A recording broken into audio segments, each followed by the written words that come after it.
Porto e Negócios, patrocínio Brasil Terminal Portuário, acreditar e inovar. Apoio Grupo Gelog, Grupo Iaman. Apoio institucional Concais, Porto de Santos. Realização Santa Cecília TV, 22 anos.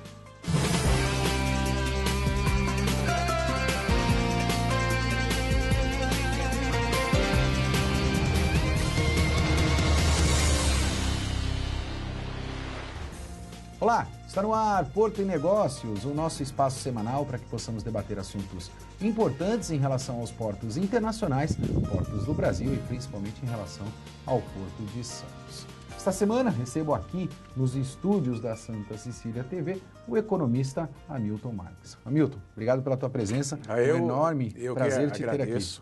É muito bom estar de novo aqui. Como você já percebeu, nós vamos falar de economia e temos que falar também de tributos. E para isso, recebo o nosso secretário de Finanças da cidade de Santos, o meu amigo Maurício. Maurício, obrigado pela tua presença, prazer enorme te ter aqui conosco. Obrigado, Maxwell, é um prazer também, obrigado pelo convite, um abraço para você e para todos os telespectadores do Porto e Negócio, e também uma saudação especial ao economista Hamilton aqui. Para a gente começar o nosso debate, eu quero trazer à tona um tema que nós debatemos já aqui no Porto e Negócios e que vem impactando efetivamente no segmento portuário, que é a alíquota do ISS, que foi aumentada de 3% para 5%. Eu vou começar com o nosso secretário. Secretário, a gente percebe, e aí nós temos um quadro que demonstra isso claramente, a alíquota de 5% no Porto de Santos em comparação com outros portos. A gente percebe claramente hoje, quando a gente fala principalmente no commodities, que o nosso maior concorrente é o Porto de Paranaguá. Paranaguá continua com 3% de alíquota, enquanto Santos 5%. Isso refletiu de alguma maneira no segmento e na arrecadação desta alíquota no Porto de Santos? Nós tivemos essa discussão de uma maneira bastante profunda e bastante intensa, né, quando passou a lei que aprovou a readequação aí de 3% para 5%. No final de 2017, ela começou a lei, até por questões da chamada noventena, né, ela foi aprovada no finalzinho de 2017 e ela entrou em vigência realmente no dia 1º de abril do ano passado. O que nós sentimos foi que a arrecadação ela se comportou ao longo de 2018 com a previsão de que nós tínhamos, né, era uma arrecadação, era um crescimento de arrecadação aí esperado na faixa aí de 60% mais ou menos a mais, pela própria diferença de 3 a 5. Algo em torno de 64 milhões. Acabou sendo por volta de 80 milhões, acabou sendo um período até maior. Então, o comportamento da arrecadação do ISS, em especial o ISS do Porto, né, lembrando que foram 4 itens que nós aumentamos a questão e que representam a grande maioria das operações que tem no Porto. Ao longo de 2018, esse comportamento foi dentro do esperado, até um pouco acima, e que de uma certa maneira, corroborava os próprios resultados que a Codesp foi apresentando ao longo do ano. Nós estamos sentindo que em 2019, sim, há uma redução dessas expectativas, que é muito claro, né? E lembrando que Santos tem o ISS, mas o nosso terceiro maior tributo é o ICMS. Então, o que não é muito comum nas cidades. Nas cidades, de modo geral, a grande massa dos municípios, o imposto mais importante é o IPTU. Alguns até o repasse do FPM é mais importante que o IPTU. Mas nós temos o maior porto da América Latina no quintal de casa, secretário. Sim, sim. Então, no caso de Santos, nosso maior tributo é o ISS, o segundo é o IPTU, que é um imposto pela característica ser patrimonial, ele é muito mais linear, e o terceiro é o ICMS. Então, o que a gente percebe, respondendo e agora objetivamente a pergunta, que a gente percebe que o impacto ao longo de 2018 foi dentro do que nós esperávamos de crescimento da arrecadação. Agora, em 2019, estamos sentindo claramente aí um ponto meio que podemos chamar de estagnação aí da economia. Hamilton, você é um economista renomado, a gente sabe do teu currículo e principalmente da tua capacidade. A gente percebe notoriamente que o Porto de Santos vem se transformando num corredor de exportação, atendendo basicamente o agronegócio. Isso pode, de alguma maneira, afetar a economia da nossa região? Sim, e já está afetando, porque a tendência é o Porto de Santos perder carga para estados, para portos que oferecem benefícios fiscais do ICMS na importação.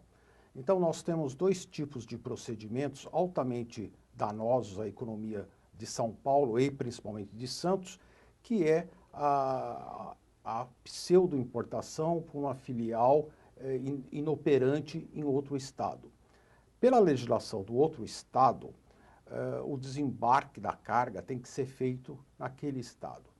Com isso, não se paga ICMS para o estado de São Paulo, os agentes econômicos são contratados todos do outro estado, transportadoras, recintos alfandegados, despachantes, comissários de despacho, e esses agentes econômicos têm uma queda acentuada de faturamento.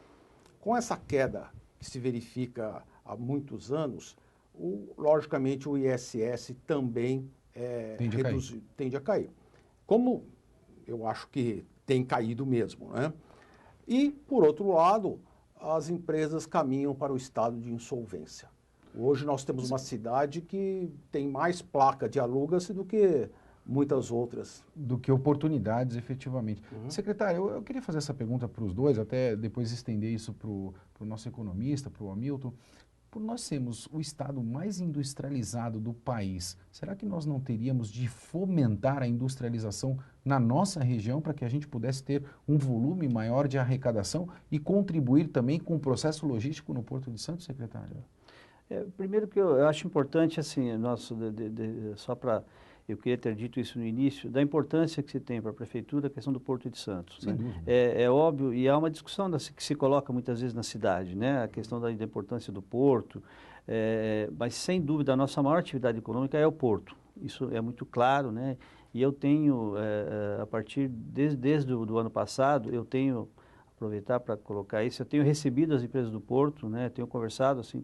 Eu acho que eu devo ter, nos últimos 2 anos, eu devo ter feito pelo menos umas 20 reuniões lá na Prefeitura com as empresas, não só em relação à Refis que a gente está lançando, mas também a questão do IPTU, né, que eu imagino que você vai abordar mais para frente um pouco. Eu tenho recebido. Agora, eu acho que isso passa muito, Maxwell. Não sei se a nossa região teria que ser levada para um aspecto de industrialização necessariamente. O que eu acho que tem que ocorrer, especialmente no estado de São Paulo, é a discussão da vocação. Né? A vocação de algumas regiões é muito clara. Eu acho que no nosso caso, que a gente falando dessa nossa vocação dupla entre turismo e porto, né? Ou porto e turismo, exatamente nessa ordem, eu acho que tem que haver uma discussão mais clara, talvez no âmbito do governo do estado, do que seria a vocação de cada cidade. Porque a própria discussão que se faz em relação à questão da guerra fiscal do ICMS criou uma série de incoerências ao país afora, a ponto de você ter uma atividade, por exemplo, ligada ao agronegócio em São Paulo e uma atividade ligada à indústria automobilística em Goiás, por conta dessas questões. Então, assim, a destinação da vocação e de uma vocação articulada e harmoniosa de vocações econômicas das regiões, ela sem dúvida não ocorre e tem que ocorrer. Com relação à Baixada ser necessariamente industrializada, eu não sei se ela tem condições macroestruturais para isso. Né? O que eu penso é que a gente tem que ter mais investimento e rediscussão na questão do que é a nossa atividade principal, que, do meu ponto de vista, é a atividade portuária. Hamilton, na tua visão, você acha que a gente precisa rediscutir essa questão da industrialização ou você segue a linha de pensamento do secretário? Não, eu acho que a industrialização é algo a ser pensado como mais uma atividade ou como mais uma vocação, como bem o secretário disse, para que a gente tenha um nível de atividade maior em Santos. Né? Em relação à guerra fiscal, nem tudo é guerra fiscal.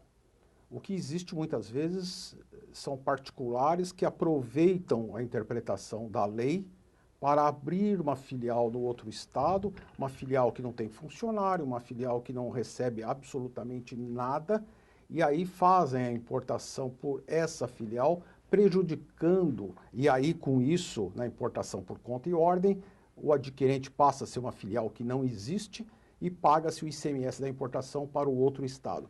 E isso traz um dano muito grande para a economia. Isso foi até pauta de uma operação que foi deflagrada, a gente vai abordar isso no nosso segundo bloco. Mas eu não queria colocar isso dentro da mesma cesta, Milton, secretário. Sim. De que forma eu gostaria de abordar isso?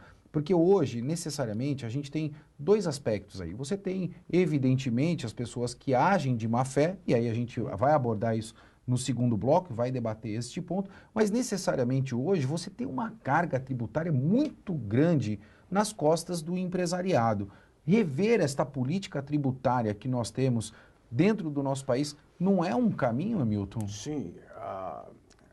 essa questão tributária é fundamental, porque a carga tributária inviabiliza qualquer negócio que tenha uma margem pequena. Como hoje em dia, nessa crise de liquidez, as empresas têm uma margem pequena, sem dúvida. as empresas caminham próximo da insolvência.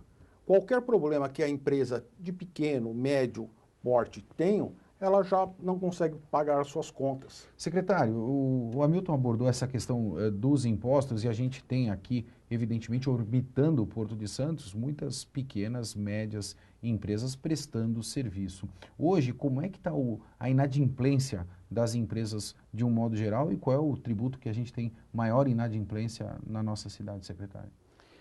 O maior inadimplência, o tributo maior inadimplência atualmente é o IPTU, ainda é o IPTU, né? Até porque um tributo como o ISS, por exemplo, que representa, é o nosso maior tributo em termos de arrecadação, ele tem relação direta com a possibilidade da empresa continuar ou não. Na verdade, não é só a empresa, né? O ISS pode ser pago por pessoa física também, mas falando mais do mundo empresarial, ele depende de pagar o ISS em dia para continuar com a sua atividade. Então, há uma tendência a que essa inadimplência seja menor. No caso do IPTU, só para título de informação, ele orbita historicamente em torno de 14%, 15%. A gente não tem sentido algum aprofundamento do nível de inadimplência por conta dos últimos anos de, infelizmente, crise que a gente tem observado. Eu queria só fazer um adendo, um comentário em relação ao que foi colocado pelo economista Hamilton aqui. É o seguinte, eu fiz um levantamento justamente aí, recentemente para verificar a boa e velha discussão do Pacto Federativo, né? Sim. Como é que estavam os tributos recolhidos pelo Porto, né?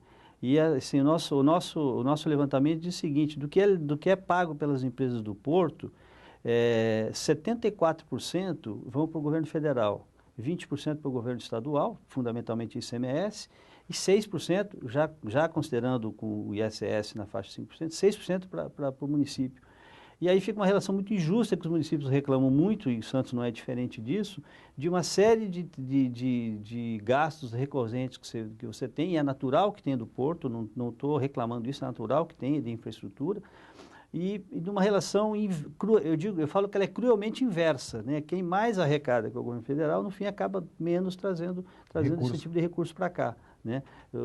Então, isso tende o quê? Tende a tornar permanente mais esse tipo de situação. A gente já falou... Qual a destinação do ISS, por exemplo, hoje, secretário? Olha, eu ia comentar exatamente isso, né? A gente tem uma aplicação hoje, em termos de investimento para a entrada da cidade, que com recursos próprios da prefeitura chega a 320 milhões de reais. Nós temos, são três operações fundamentalmente com a Caixa, com recurso fundo de garantia, uma operação de longo prazo, normalmente. O governo estadual também tem alguma coisa nessa faixa, de mais de 300 milhões de reais, do projeto que ele orbita em torno de 800, 900 milhões de reais. E falta realmente a parte da União em relação a isso. Então, a questão do ISS, ele vai para a questão dos investimentos, mas hoje nós sentimos uma pressão muito grande nos gastos de saúde, educação e segurança. Por mais que a gente diga que, constitucionalmente, o papel da segurança é dos governos municipais, há um investimento, e isso não é só Santos, as prefeituras, de modo geral, tem sentido. A prefeitura exige, as pessoas exigem e as prefeituras acabam investindo mais. Como nós estamos investindo mais na nossa Guarda Municipal, por exemplo. Há um clamor por isso, e como sempre se diz, atribui-se essa frase ao Franco Montoro, que as pessoas moram na cidade, né? Então as pessoas não saem daqui para bater na porta do presidente da República, não saem daqui para bater na porta do governador, eles vão bater na porta do prefeito, e o prefeito tem necessidade de investir mais na questão da segurança. Mas mais do que isso, o que a gente está sentindo, que eu acho mais grave, Maxwell, é o engessamento do nosso orçamento. Cada vez mais a gente tem despesas obrigatórias. Então, assim, hoje em dia é um luxo falar que uma prefeitura estou destinando alguma coisa entre 5%, o economista me corrige se é errado, mas entre 5% a 10%, que eu acho bastante razoável como investimento, é um luxo fazer isso. Porque o orçamento é todo tomado pelas despesas obrigatórias. E com esse tipo de distorção, uma despesa cuja obrigação constitucional é do Estado, por exemplo, os municípios estão aportando mais. Na verdade, Hamilton, a gente pode dizer que este modelo que a gente hoje tem dentro do nosso país é um modelo falido e que não contribui para o desenvolvimento não só da economia, mas da região e das cidades no modo geral? Sim, perfeito. É um modelo que não atende às necessidades nem de empresários, nem da população em geral, das prefeituras. Essa distorção vem desde 1988, quando a Constituição deu uma série de encargos para as prefeituras e a União passa a ser o ente que mais arrecada tributos. Porém, não repassa na mesma proporção para os municípios. E aí a população fica numa situação crítica, assim como as prefeituras do país todo. Eu acho que a reforma tributária é urgente, desde que não haja aumento de tributos. Nós vamos partir para o nosso primeiro intervalo, mas antes disso, não esqueça de acessar o nosso site, deixar lá o teu comentário, a tua sugestão de pauta. Roda o nosso destaque portuário da semana.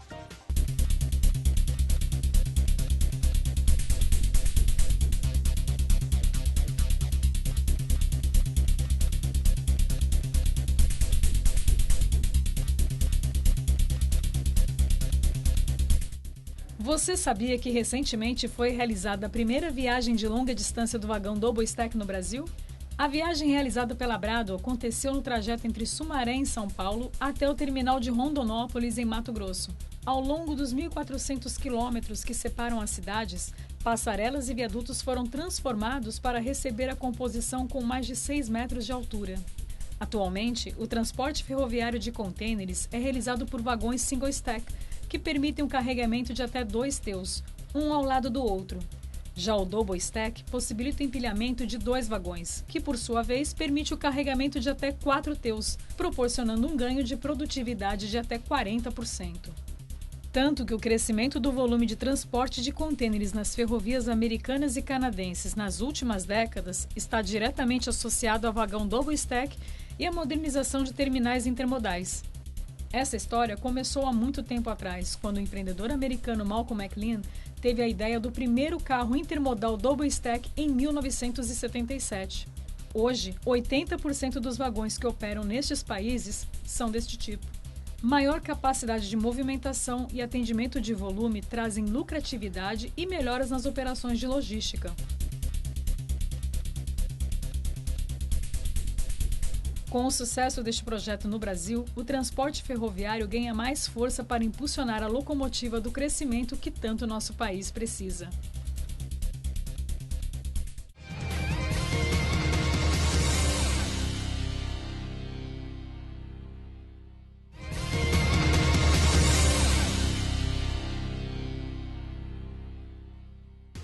Estamos de volta com o Porto Negócios, eu sou o Maxwell Rodrigues. Não esqueça de acessar o nosso site. Nessa temporada de 2019 você tem a oportunidade de escolher um dos grupos de WhatsApp e debater juntamente não só com os nossos moderadores, mas também com os nossos convidados. Essa semana recebo aqui nos estúdios da Santa Cecília TV Hamilton Marques, economista, e Maurício Franco, secretário de Finanças da cidade de Santos. No último bloco, abordamos muito as alíquotas e impostos incidentes ao segmento portuário. E eu tenho que perguntar para o nosso secretário de Finanças. Secretário, a gente sabe que houve esta mudança agora recentemente, colocando aí a cobrança de IPTU, principalmente para os arrendatários do Porto de Santos. Como é que está essa relação de cobrança? Como é que o segmento recebeu isso? E se de alguma maneira existe um refis para que isso possa ser aí equacionado por essas empresas que atuam no Porto de Santos? Bom, a questão, a decisão da cobrança, da possibilidade da cobrança do IPTU para as arrendatárias, ela foi definida numa decisão do STF de abril de 2017. Era uma ação da Petrobras contra a Prefeitura de Santos, ou Prefeitura de Santos contra a Petrobras, e que teve a chamada repercussão geral, ou seja, era uma decisão que valia para todas ações semelhantes no Brasil todo, e não só para portos, mas para aeroportos também. Foi bastante... Naquele momento, a Petrobras entrou com recursos em termos de embargo de declaração, que na verdade não mexe com o mérito da decisão, mas pode esclarecer alguma coisa. Só posterga a decisão. Na prática é isso que aconteceu, mas depois, um tempo depois, até um pouco antes do final de 2017, foi foi indeferida essa pretensão da Petrobras. A gente abriu a partir daí um canal de negociação com as empresas do Porto, né? Essa semana mesmo eu tive com os representantes do Sopesp novamente, e eu tenho feito conversas com empresa por empresa. Eu tenho recebido no meu gabinete reuniões pessoais. Pode dizer que o senhor tem agenda para isso? Eu tenho. Eu quero aproveitar teu programa, toda a audiência que ele tem no setor portuário, principalmente, não só, mas no setor portuário, porque isso continua em aberto. Nós abrimos agora um refis, lançamos um novo refis agora no dia 6 de maio, desde o 6 de maio, que vai até o dia 31 de julho, né, com condições diferenciadas de quitação. Já conversei com duas empresas, com duas arrendatárias do Porto, conversei com os representantes da Sopesp também, e a porta está aberta para a gente conversar.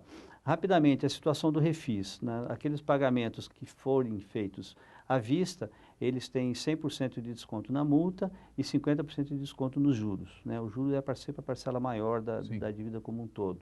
E o parcelamento ele pode ser feito até 18 meses, ele tem que acabar em dezembro de 2020, e tem 50% de desconto nos juros e 40% de desconto, aliás, 50% na multa e 40% nos juros.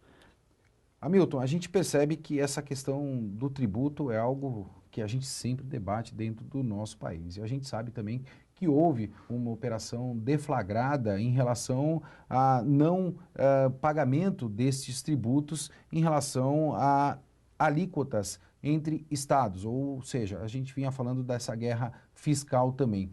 Isso, de alguma maneira, prejudica principalmente as cidades e a própria operação portuária? Sim, prejudica todas as cidades do estado de São Paulo a partir do momento que a arrecadação do ICMS na importação é reduzida não por causa da guerra fiscal em si, mas por causa de fraude. Artifícios que dizem que a carga é desembarcada em Santos, emite-se uma nota fiscal de entrada para o outro estado, mas a mercadoria não sai de Santos, e, ao mesmo tempo, emite-se uma nota fiscal de saída da pseudo-filial para a matriz aqui no estado de São Paulo. Então, com isso, não se paga o ICMS devido para o estado de São Paulo, as prefeituras vão perder dinheiro, porque o repasse do ICMS, o repasse constitucional, é de 25%, ou seja, as prefeituras têm esse valor diminuído e a filial passa uma nota fiscal com destaque de 4%. Essa operação é fictícia, ou seja, a empresa que pratica essa fraude, ela recebe 4% de crédito e ainda não paga o ICMS. Agora, somente agora, o fisco resolveu buscar o ICMS que é devido. Isso era uma falha na legislação, de alguma maneira, ou a gente pode dizer que isso efetivamente é má-fé? Eu acredito que o fisco tem alguns pontos de vista diferentes, né? Eu não vejo sentido de buscar ICMS de microempreendedores individuais, enquanto empresas deixam de pagar centenas de milhões de ICMS na importação. Ou pela fraude com o desembarque aqui em Santos, ou com o desembarque nos outros estados, onde é pior ainda, porque os agentes econômicos da nossa região não têm faturamento. Secretário, a gente percebe o momento econômico que a gente vem vivenciando.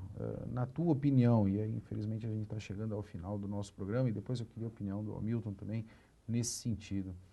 Qual é a equação que a gente pode ter para poder fomentar novamente a economia, não só no segmento portuário, mas também dentro do nosso país? Quais seriam as reformas, a agenda que o governo federal deveria ter para que a gente pudesse mudar esse cenário que hoje nos encontramos?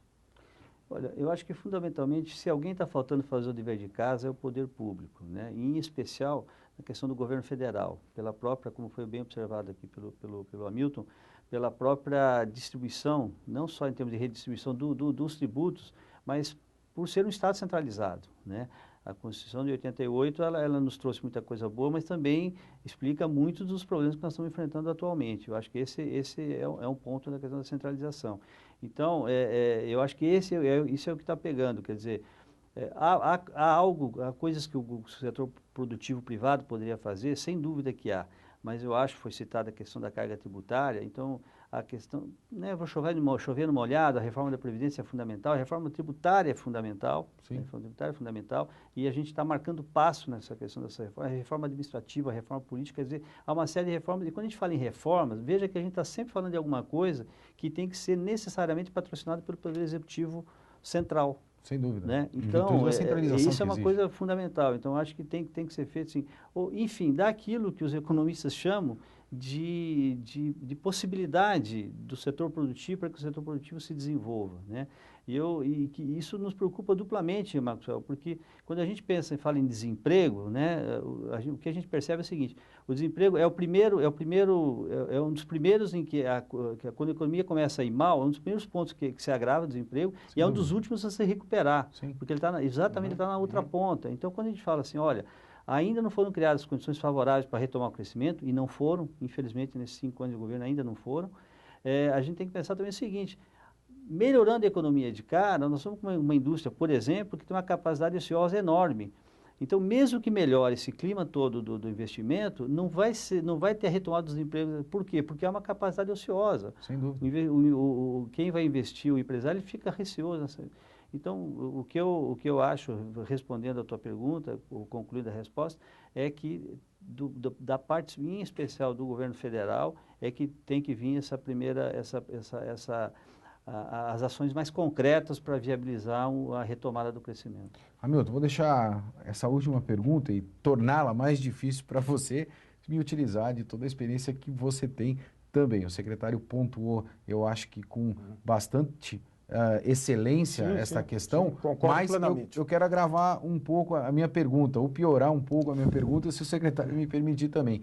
Com esse modelo político que a gente tem hoje, paternalista e centralizador, como é que a gente vai sair dessa sinuca que a gente se encontra hoje dentro do nosso país? O governo federal tentando passar as reformas também, mas o legislativo não deixando em virtude do protecionismo que a gente tem do próprio sistema.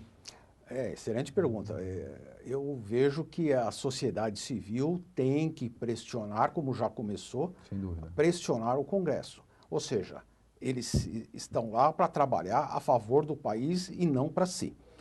O único adendo que eu faço é que a taxa básica de juros da economia, que é a Selic, ela tem que ser diminuída urgentemente. Perfeito.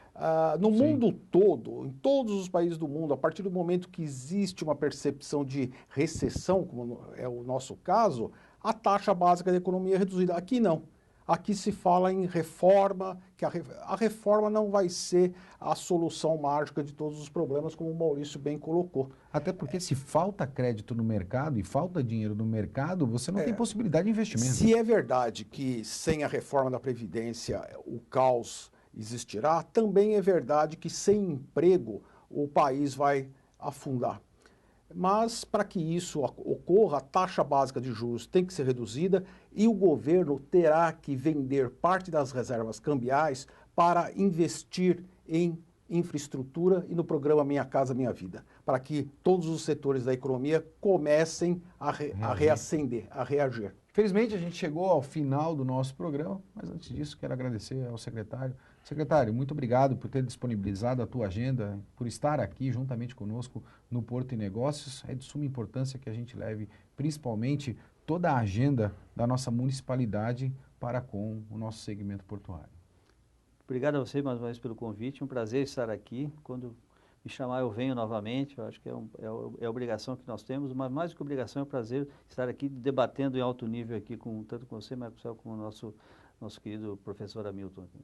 Professor, obrigado pela presença. Confesso que fiquei bastante contente quando soube pela nossa produção, capitaneada pela Renata Lins, que o senhor aceitou o nosso convite, tanto quanto o secretário, porque isso só enriquece o nosso debate para que a gente possa levar informação de qualidade para o nosso telespectador. Eu que agradeço, esse programa aqui é de alto nível, muito importante para o nosso setor portuário, e agradeço também a oportunidade de estar com um secretário aqui fantástico que tem muito a contribuir. Colocando as finanças nossas nos trilhos. E é importante que a população veja que a prefeitura não tem dinheiro como deveria ter, porque não existem os repasses e a economia foi mergulhada numa estagnação. Indiscutivelmente. Porto e Negócios vai ficando por aqui. E lembre-se, não basta só ter um propósito, você deve criar um sentido de propósito para os outros. Um forte abraço e até semana que vem.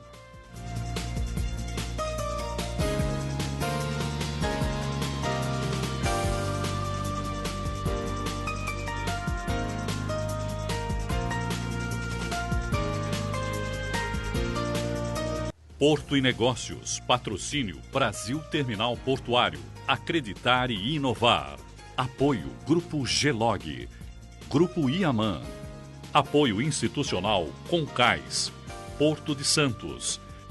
Realização Santa Cecília TV, 22 anos.